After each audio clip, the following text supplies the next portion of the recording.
Alhamdulillah wa salatu wa salam ala rasulillah wa ala alihi wa sahbihi ajma'in.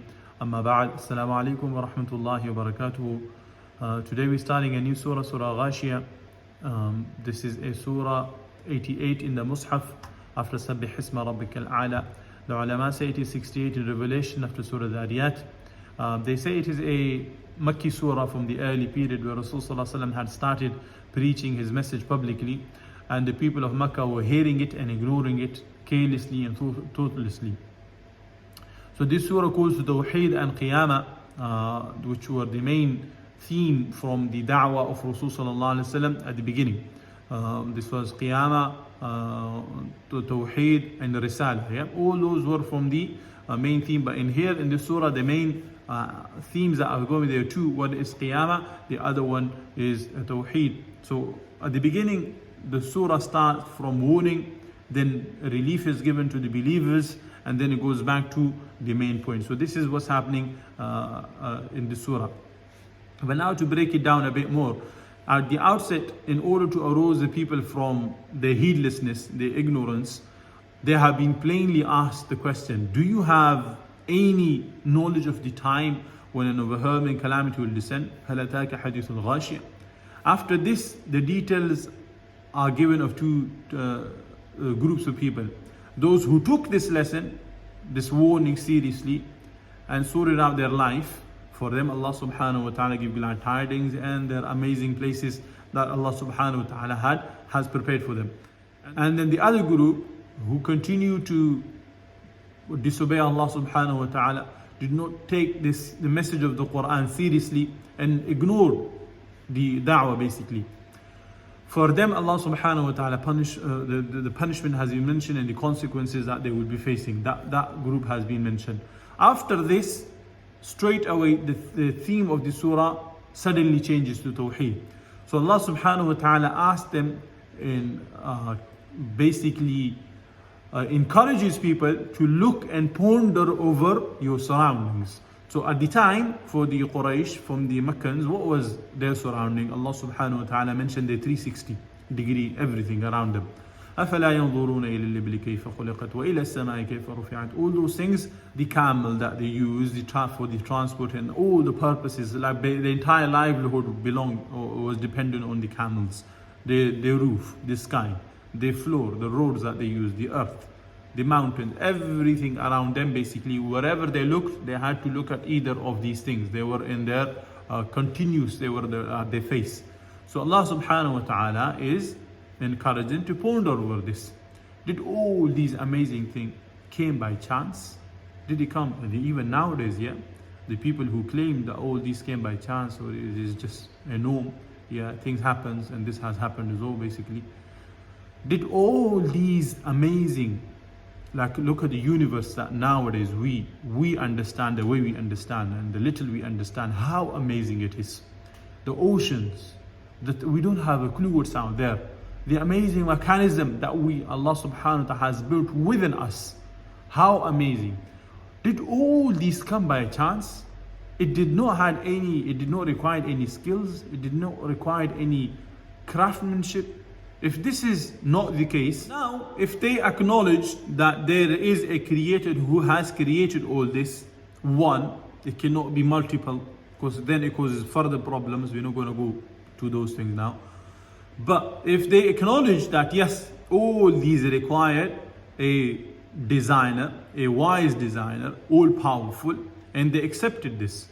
So if he can create all this that they see, that have been like given an example for them, why don't they believe in the message, the Quran that has sent about the one which is coming later on?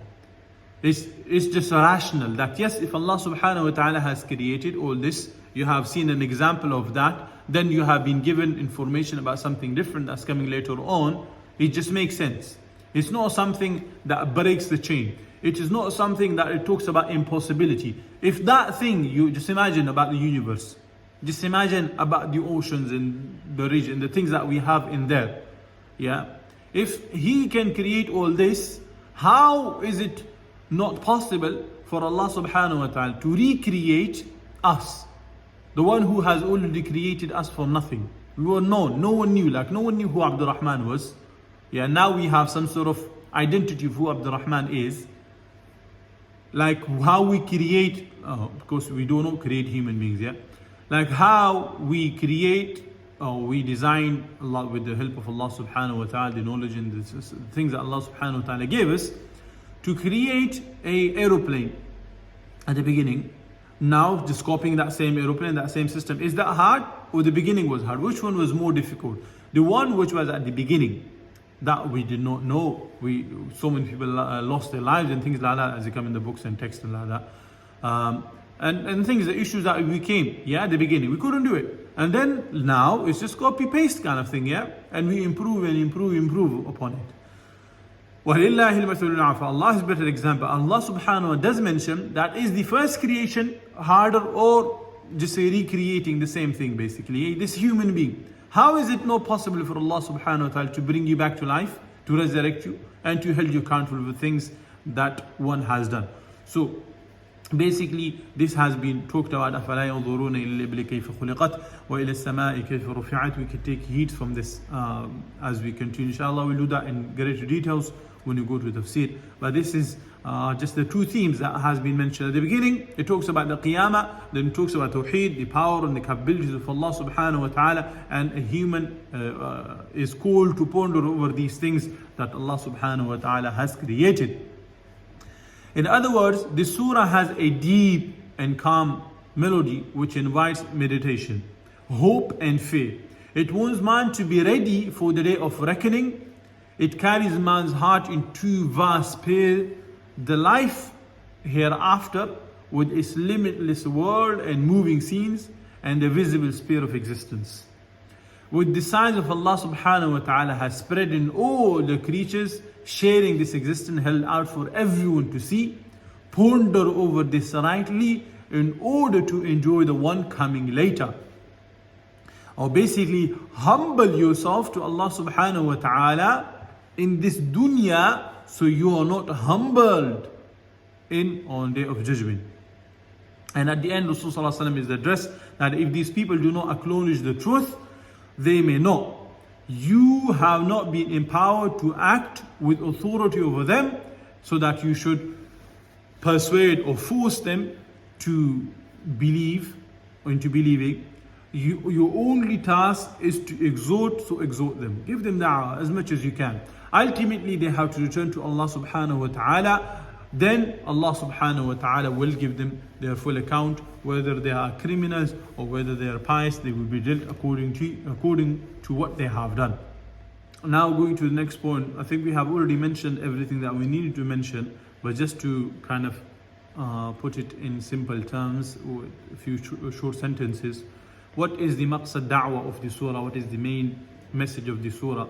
In here Allah subhanahu wa ta'ala gives 10 different takhweefs to the munkireen, those who reject. And Allah subhanahu wa ta'ala gives 10 basharat to those people who believed. There is also that one, the only syllabus that a person has, a da'i of the Quran, a da'i is that he has to do tadhkir bil Quran. This is the syllabus, this is the way to remind. So the Quran is a way to remind. Also Allah subhanahu wa ta'ala mentions 4 proofs of Tawheed. أَفَلَا يَنْظُرُونَ the Qudra, look at the capabilities of Allah subhanahu wa ta'ala. And also in those 4 proofs, Allah subhanahu wa ta'ala shows what should a da'i contain, what kind of qualities a da'i should have, and what the criminals, those people who have rejected, they do not have those. Yeah, some qualities inshallah we'll talk about. Ubaidullah Sindhi rahimahullah, he gives a brief understanding of the surah, and it's beautiful. He says in here is a sketch of how to bring change. So this is taswiri inqilab, a sketch of how to bring change basically, and it's happening till ayah 20. Change always comes from the poor people. In here Allah subhanahu wa ta'ala mentions the entire economy of the Arabs, the entire livelihood, their transport means of survival, and their 360 surroundings. Any clever person will ponder over his own society and come to a plan in order to survive. For example, if I was to do a business, I would look at my surroundings, I will look at the laws and regulation of the place I live in, and I will make a business plan according to that. Like I live in UK, so I will do it according to that. I wouldn't be basing my business plan based on China or a different land. It does not matter, it does not make sense. Okay, so similarly, the Sheikh, because his way of understanding is bringing change in the society, and this is what Sheikh says, that he takes out this benefit from it. Now, breaking down of the surahs, breaking down of the surah, which is taqseem, so dividing the surah bit by bit. So when we do one section, like for example 1 to 7 ayah will be mentioning this, then 8 to this, these number of ayahs will be mentioning this. So we will have like a sub-theme of each section of the surahs. So from verse 1 to 7, they say that it talks about al-takhweef, the 10 different fears that Allah subhanahu wa ta'ala gives to these criminals, and those groups of people have been mentioned, the criminals, and what they are really waiting for, those people who take the Quran, the message of Quran lightly. From ayah 8 to 16, the opposite, the basharat, the glad tidings are given, again 10 different styles to those people who took this Quran seriously. And from 17 to 20, Allah subhanahu wa ta'ala gives dalail fi tawheed, evidences on tawheed, and some of the qualities these criminals, these deniers that are missing, and the pious should have, the da'i should have. From ayah 21 to 26, in the last few ayahs, Rasul has been assured that what he is warning of people is an obvious reality. Signs which points to it are very manifested. He should not despair and lose hope because of the attitude of the stubborn. His responsibility is to only communicate the truth. Allah subhanahu wa ta'ala will not hold him accountable if people accept or reject it. He should submit the matter of those who are not willing to listen to him to Allah subhanahu wa ta'ala. Those who are not ignoring Rasul sallallahu alaihi wasallam, Rasul sallallahu alaihi wasallam should leave their affair to Allah subhanahu wa ta'ala. They will one day have to return to Allah, and He will definitely call them to account. Now, linking Rabb, which we will be linking with the previous surah, Sabbih Isma Rabbika Al-A'la. The first 5 links, they are from Dr. Israr Ahmad, rahimahullah. He says that both surahs mention Fadhakkir. So this is one link. The other surah says Fadhakkir, and here Fadhakkir, remind. Okay, both has been mentioned in Surah Sabbih Isma Rabbika Al-A'la and Hal Ataka Hadithul Ghashiyah. Ayah 2 of Surah A'la, where Allah subhanahu wa ta'ala says, Alladhi khalaqa fasawwa. The tafseer of that, or the translation, who created in proportion, the tafseer of that has been mentioned in أَفَلَا يَنظُرُونَ إِلَى الْإِبْلِ كَيْفَ خُلَقَتْ. The 4 things Allah subhanahu wa ta'ala mentions. And in the other surah, Allah subhanahu wa ta'ala says, وَالْآخِرَةُ خَيْرُ وَأَبْقَى. Meaning the hereafter is better.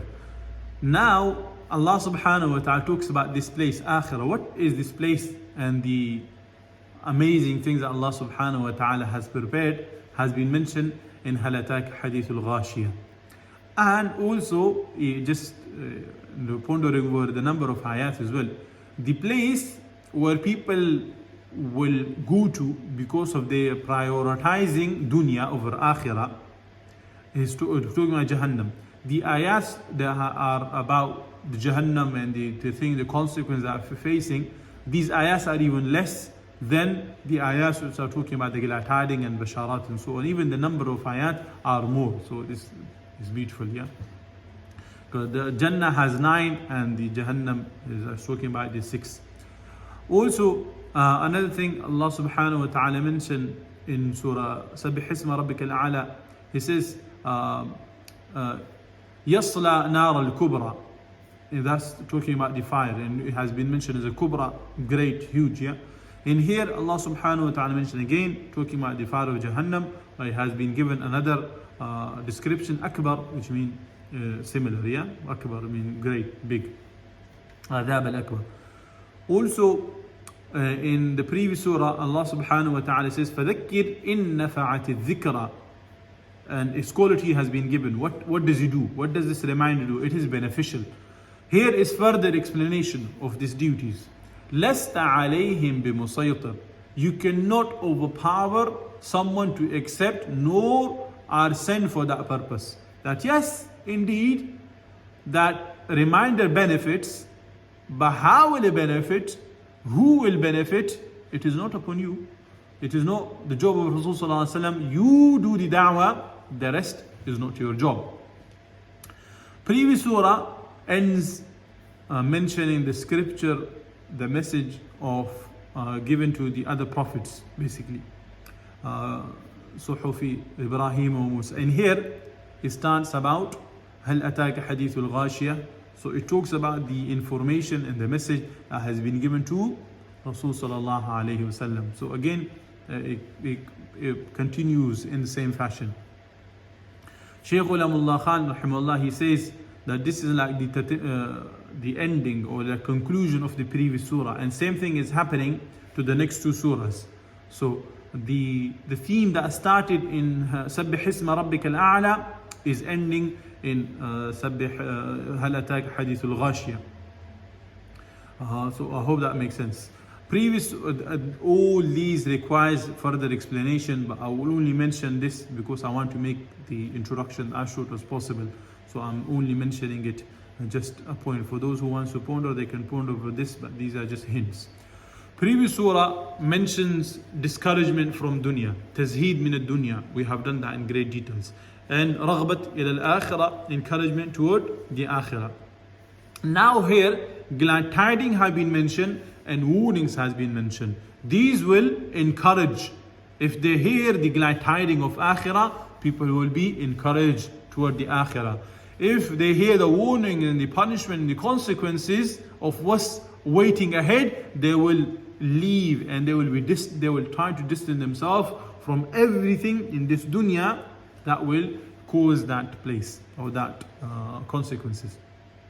Lastly, previous surah, which says reminder benefits are given. Yeah, فَذَكِّرْ إِن نَفَعَتِ الذِّكْرَى. Now here is more increases. Now this is your duty, this is your responsibility to remind.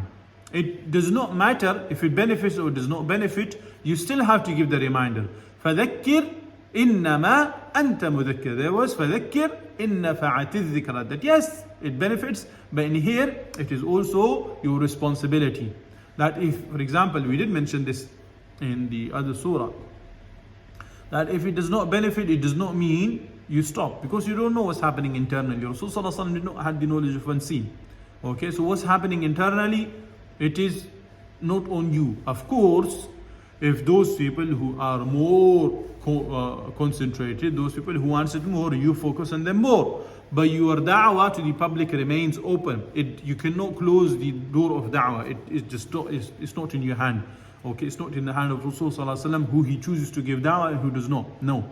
He will give da'wah, wa da'i of Islam will give da'wah. Whoever accept, who doesn't accept, does not accept. The da'i of Islam is not held accountable for what people benefits and does not benefit. This is their own thing to sort out with Allah subhanahu wa ta'ala.